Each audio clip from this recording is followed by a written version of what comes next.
Can you be replaced? Everybody can be replaced. There's no such thing as an indispensable person.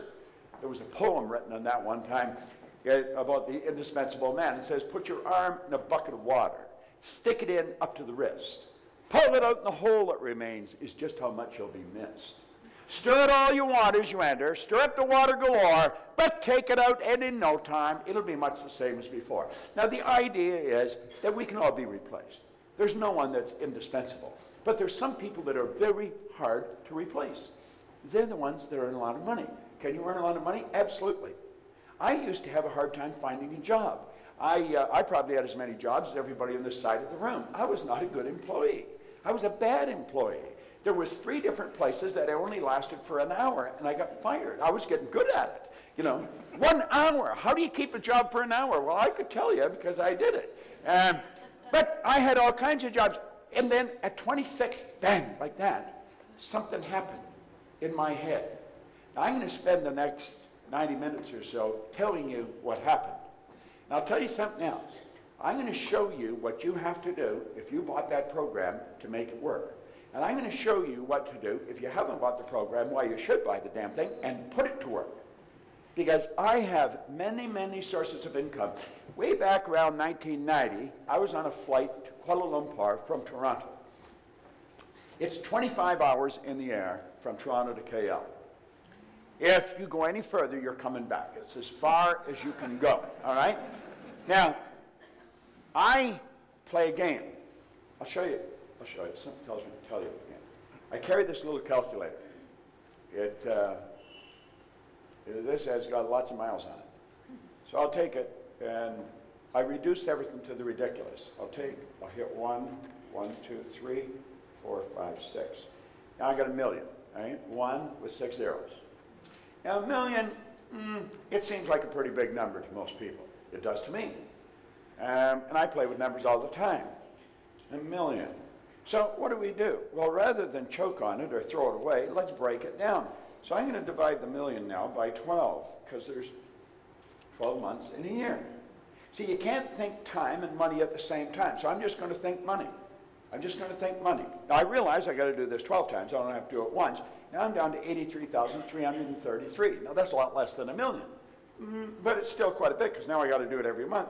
So I take that, and I divide that by 4.3, because there's 4.3 weeks in a month. Now I'm down to 19,379. But I got to do that every week. That seems like quite a bit.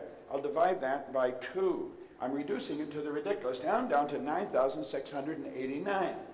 Okay? It's still quite a bit. If I got to do that between Monday and Wednesday, and again between Wednesday and Monday. I think I'll divide that now by 86. And you say, why 86? I just arbitrarily picked it. I could have picked 68. All right? Now, I'm down now to $112.67. Okay? Let me ask you a question, Tina. If I could show you a simple way that you could earn $1,112.67 twice a week. Now think of what I'm saying. I got this down to $112.67. If I could show you how to earn $1,112.67 twice a week, would you give me the 112 and keep the 1,000? I'm going to show you how to earn $1,112.67. You're not going to have to work very hard. It's not too much effort. Would you give me the 112 and keep the 1,000? I think you would too. Now, you see, I don't have to think of how to earn $1 million anymore. I just have to think, what the hell can I get Tina doing to earn $1,112.67 twice a week? And when I've got that figured out, if she'll do it, 85 other people will do it, I get $1 million coming in. And all I've done is think. Is that a good idea? Yeah. Well, that's what he was talking about. This is it. Don't complicate it. You've got to keep it simple. Keep it really simple. Well, I was doing that on the plane, going to Malaysia. And then I wrote the million on top of a sheet of paper, 1 and 6 zeros. So I had to work with words or numbers. And I thought, I'd earned $1 million back in the 60s. And somebody says, how'd you earn it? I earned it cleaning floors. I don't think it matters what you do, it's how you do it. And I got thinking, what's so different about people that are, so I thought of a few people I knew had earned $1 million, and I started to write their names down, and then I started to get excited about it because I figured it out. They don't have one source of income. He said multiple systems. I called it multiple sources. Bob Allen picked it up and called it multiple streams. But I was on the plane, and I got excited. When I got off the plane, I didn't pay any attention what time it was in America. I phoned Mark Victor Hansen down in Newport Beach, and I said, Mark, I got an idea. Let's teach people to earn $1 million. We'll put on a program last week. So anyway, he phoned Jack Canfield, and then we phoned Lee Poulos up in Vancouver. Yeah, we got a group of us together, and we did this 7 or 8 times. We all had our own companies, so we quit doing it and started doing our own thing again. And that's where the Chicken Soup for the Soul books came from. Now, you know, I remember, it doesn't even matter if you're in the business, Hansen has this idea. He said, you know, we're going to write a book, and some girl over in Philadelphia said you should call it Chicken Soup for the Soul. And Jack came and says, Proctor, you got a lot of stories, give me some stories. And so, and then Hansen said, we're going to sell 50 million of these by the turn of the century. And I'm thinking, you know, he's really smoking something. If you sell 1 million books, you're on fire. 50 million. Well, they didn't sell 50 million. They sold 74 million. They've sold over 100 million. Then they sold out to Disney for millions of dollars. It was just an idea. They didn't do anything. They didn't write the books. Somebody else wrote the books. They sent in the stories. Now, eventually, they started to pay them for the stories, but they never paid them for the stories in the first books.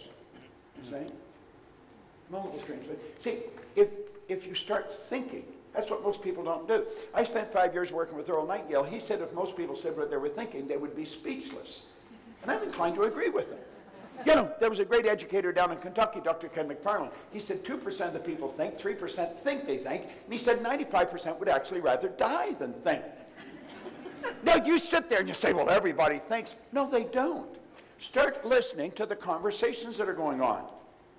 Listen, just in the restaurant, listen to the people at the next table. It's obvious they're not thinking. They'd never say what they're saying. Stand back and watch what they're doing. They would never do what they're doing if they're thinking. There's people come in here and they'll say, that is one hell of a good idea. And they'll go home and start doing the same thing they did before. They won't act on it. You tell me they're